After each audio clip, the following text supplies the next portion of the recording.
Hello everyone, this is Defense Politics Asia, and this is the analysis of the Bakhmut front. And so we all know that the Wagner forces, the Wagner private military contractors, are attacking at Bakhmut.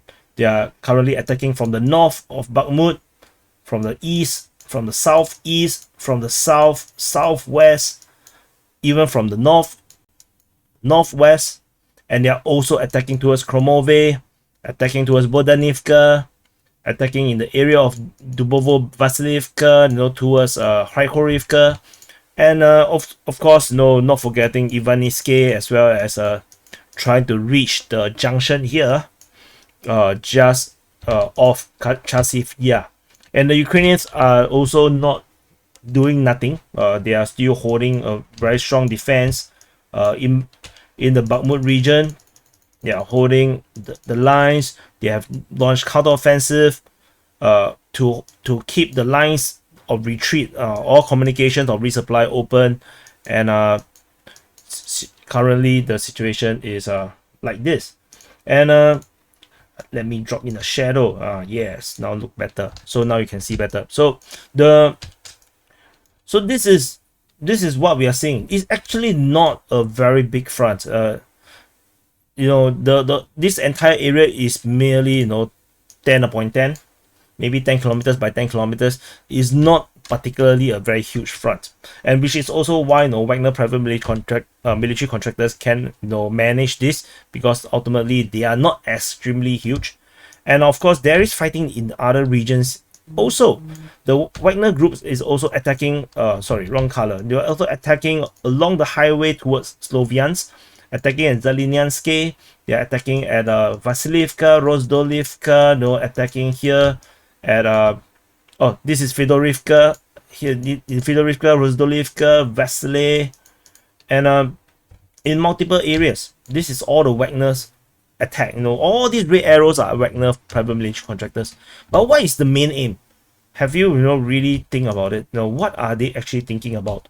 Ukrainian, this is actually Sloviansk, this is Kramatorsk, this area here, this is Konstantinivka, and then of course we have Chasivya here. This is Chasivya.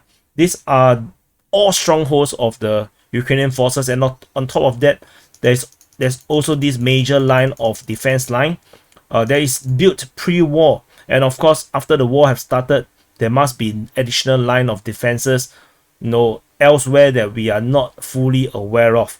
And of course we do know that there is some kind of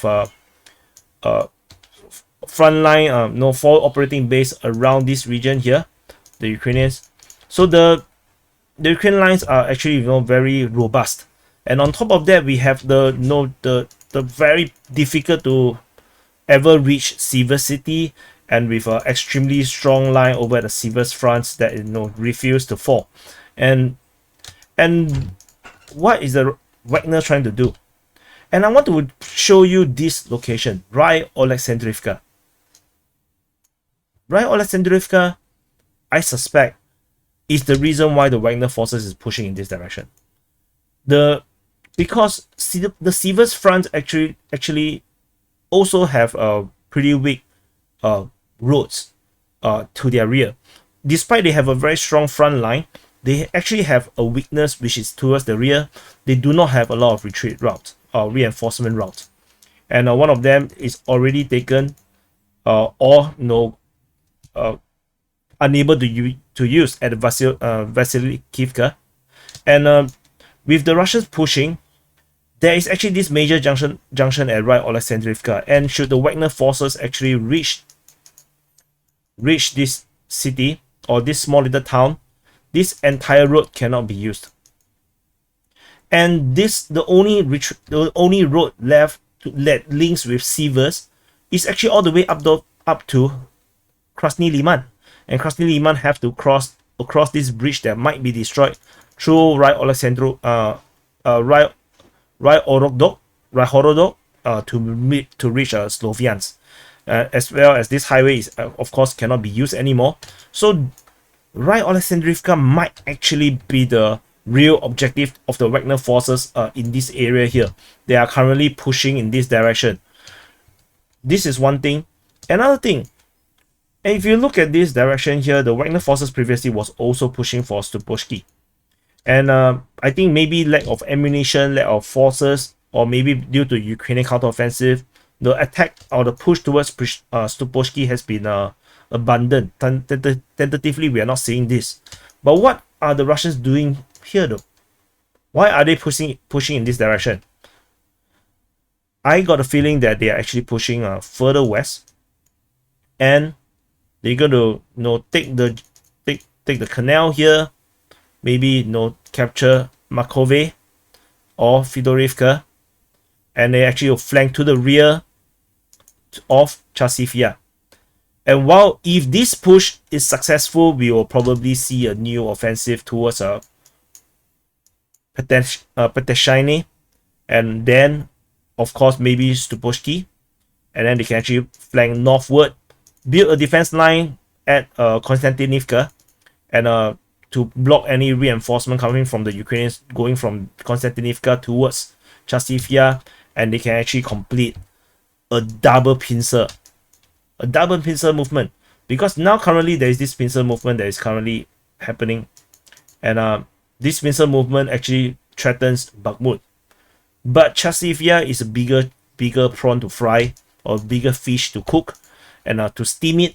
And with this double pincer on Chasiv, the Ukrainian forces, if they lose the position at Bakhmut and they withdraw towards Chasiv, then they'll find themselves in the deja vu, because they are pincered here, and then when they retreat to Chasiv, here goes another pincer.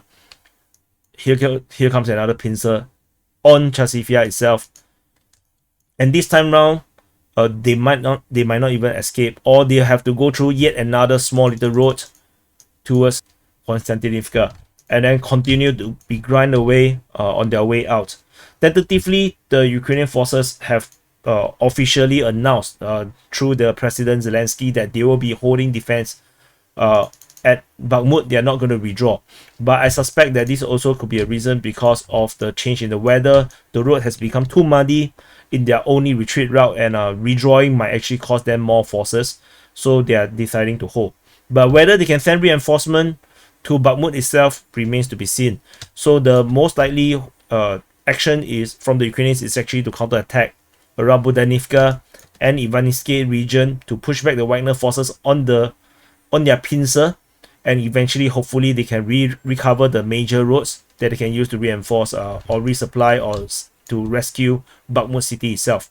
However, Wagner is definitely not looking only at Bakhmut. The actions elsewhere suggest that they might have other objectives, and if they are able to capture right Alexandrivka, the entire Sivers front of the Ukrainian side will be compromised, and of course there will be this harder fight around Chasiv, and that will also force the fortress city of Chasiv to fall, because Chasiv is currently very, very fortified.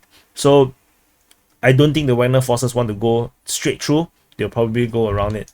Anyway, this is just my analysis. I can be wrong, and I think I can be entirely wrong, but no, I just realized that there is this significant weak spot at right Alexandrivka while I was planning to do this double pincer video, and I feel that this is actually related, and I think that Wagner forces is extorting the Russian military for more ammunition, because they have all these grand objective that they want to fulfill, and I'm not exactly sure if the Russian military actually wanted a push. The Russian military might actually just want to stay in position just to grind away the Ukrainian forces through artillery and airstrike. Maybe they have no intention of pushing the Ukrainian forces anytime soon. But with the Wagner forces pushing, maybe this is causing the conflict between within the internal side of the Russian side.